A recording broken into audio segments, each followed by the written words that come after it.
আল কোরআনে নামাজের ধারে কাছেও না যাওয়ার কথা বলা হয়েছে। কখন বলা হয়েছে? সূরা নিসার 43 নম্বর আয়াতে আল্লাহ তাআলা বলতেছেন, হে মুমিনগণ, তোমরা নামাজের ধারে কাছেও যায় না নেশাগ্রস্ত অবস্থায়, এবং যতক্ষণ না তোমরা বুঝতে পারো যা বলতেছো। এটা দুইটা আলাদা জিনিস। আরো বলা হয়েছে অপবিত্র অবস্থায়, অর্থাৎ নামাজের দ্বারে কাছেও না যাওয়ার কথা বলা হয়েছে। নামাজ তো পড়া দূরের কথা, নামাজের দ্বারে কাছেও না যাওয়ার কথা বলা হয়েছে নেশাগ্রস্ত অবস্থায়, এবং যতক্ষণ না বুঝতে পারতেছ তোমরা যা বলতেছ। এটাই হচ্ছে পয়েন্ট। আমি এই পয়েন্টটা নিয়ে একটু কথা বলি, যে নামাজের দ্বারে কাছেও না যাওয়ার কথা বলা হয়েছে যতক্ষণ না সে কি বলতেছে সে জিনিসটা না বুঝে। দ্যাট মিনস আমরা যে নামাজ পড়ি, যেমন নামাজের দাঁড়াইয়া অনেক কিছু পড়ার পরে আমরা নিয়ত করার পরে সূরা পড়ি না, যেমন আলহামদুলিল্লাহ রাব্বিল আলামিন। এখন এটার অর্থটা আসলে কি, বা সূরা ফাতিহার শব্দের অর্থ আসলে কি? এটার পাশাপাশি আমরা যে সূরাই পড়ি সেই সূরার অর্থগুলো আসলে কি আমরা কি কেউ জানি? অলমোস্ট 90% মুসলিম এই অর্থ পড়ে না, আর 80% তো আছে আরবিটাও পড়তে পারে না। এখন আল্লাহ তাআলা কি বলতেছেন, যে নামাজের দ্বারে কাছে না যাওয়ার জন্য নেশাগ্রস্ত অবস্থায়, এবং তোমরা যা বলতেছ তা বুঝতে পারতেছ।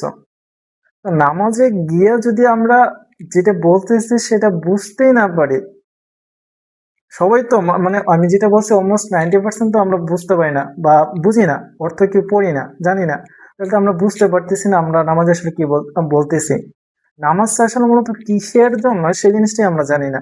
যাই হোক, আমি ওইদিকে যাইতেছি না, যেহেতু এখানে ক্লিয়ারলি বলা হয়েছে এই আয়াতে, সূরা নিসার 43 নম্বর আয়াতে, যে নেশাগ্রস্ত অবস্থায় নামাজের দ্বারে কাছেও যাওয়া যাবে না, এবং যা বলতেছো বা বলতেছেন সেটা বুঝতে পারতেছে না যে আমি কি বলতেছি। যেমন আলহামদুলিল্লাহ রাব্বিল আলামিন আর রহমানির রহিম মালিকি ইয়াউমিদ্দিন, মানে আমি যে জিনিসগুলো বলতেছি আমি তো বুঝতেছি না, আমি তো জাস্ট বলতেছি, কিন্তু আমি এটা বুঝতেছি না। আল্লাহ তাআলা বলছেন, যদি তুমি যা বলতেছো সেটা বুঝতেছো না, এমন অবস্থাও নামাজ তো পড়া দূরের কথা, নামাজের দ্বারে কাছেও না যাওয়ার কথা বলছে।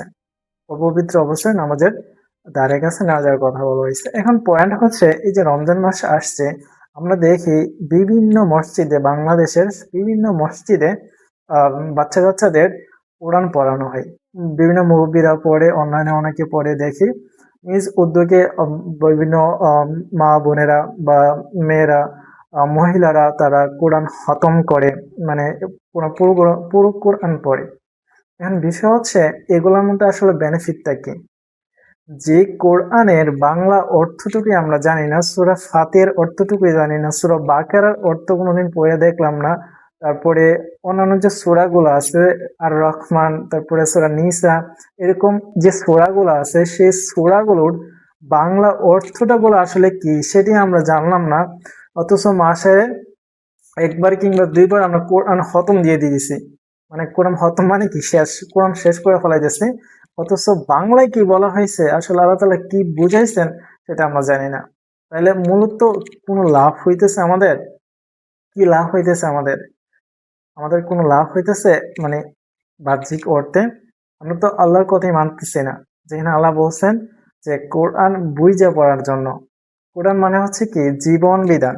জীবন বিধান মানে হচ্ছে আমরা সমাজে যে চলি, কিছু নিয়ম কারণ হয় না, আমরা দেশের কিছু সংবিধান আছে না, সংবিধান অনুসারে দেশ চলে না, তো কোরআনে এরকম জীবন বিধান দিয়ে আছে, যে জীবন বিধানগুলো আমাদের প্র্যাকটিক্যাল লাইফে অ্যাপ্লাই করার জন্য বলা হয়েছে। যদিও কোরআন দিয়ে একজন মানুষের লাইফ লিড করার কথা বলা হয়েছে, এই জন্যই কোরআন নাজিল হয়েছে।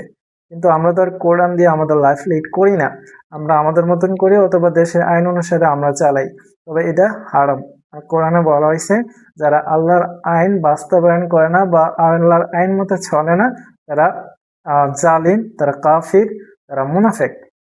যাই হোক, আমি ওই দিকে যাইতেছি না, আমি এতটুকু বলতেছি, যারা কোরআন খতম দিবেন এই রমজান মাসে, অনেকবার খতম দিয়েছেন সারা জীবনে, এই খতম থেকে বের হয়ে আইসা একটা সূরার বাংলা অর্থ পড়েন, দুইটা সূরা বাংলা অর্থ পড়েন, অ্যাটলিস্ট এই রমজান মাসে আপনি 10টা সূরা বাংলা অর্থ পড়েন। বাংলা অর্থ পড়ে শোনেন বা দেখেন যে আল কোরআনে মূলত কি বলা হয়েছে। মানে কি বলতেছেন আল্লাহ? সূরা বাকারা তো আমরা পড়ি, আমার কাছে সবচেয়ে বেশি ভালো লাগতো ছোট থাকতে যখন আরবি পড়তাম সূরা বাকারাটা।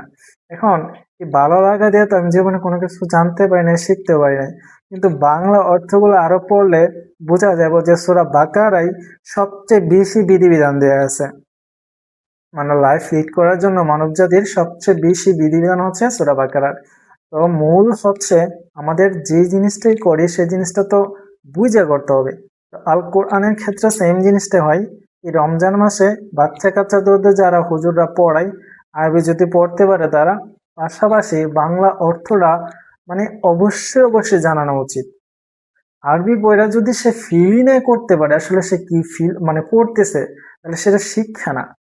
যে শিক্ষা আমাদের উপলব্ধি আনতে পারে না, আমাদের পরিবর্তন আনতে পারে না, সেটা শিক্ষা না, সেটা মানে সেটা কোনো নলেজ না।